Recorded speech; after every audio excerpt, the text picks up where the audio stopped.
This woman has been trapped on a deserted island for 3 days and nights, but she threw the fish she had managed to catch back into the sea. Then she grabbed her homemade spear and looked straight out to sea. It didn't take long for a small shark to swim up to her. Lisa was very happy. This shark was enough to keep her fed for days. At night she hung the shark in a tree. Then she fell asleep, exhausted. But when she woke up the next day, Lisa found that the shark was gone. Judging from the break in the rope, there were other creatures on this island. For safety's sake, she began to explore the island. Then Lisa heard a strange sound in a dead tree. She went up to check the situation with suspicion.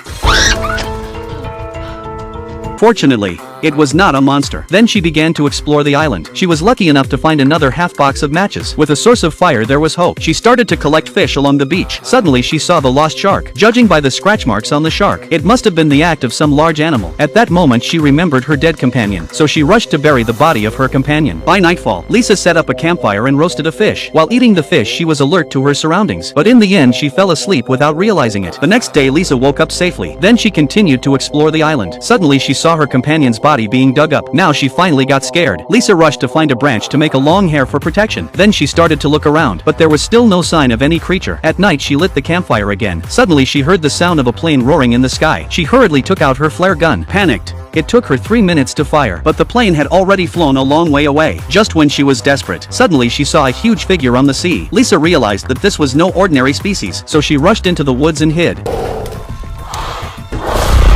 The next day she changed into her swimsuit. Then she pulled her suitcase into the ocean. She tried to rely on the suitcase to float and get her off the island, but after trying for a long time she found it impractical. Finally she gave up the idea. As night fell, Lisa suddenly thought of the dead tree. After careful observation, she rushed in and hid inside. Maybe this way the monster wouldn't find her. The island was quieter than ever that night. Just as she was about to go to sleep, suddenly there was a horrible sound. She hurriedly covered her mouth and nose, not daring to make any noise, but the monster seemed to have found her. It kept banging on the dead tree.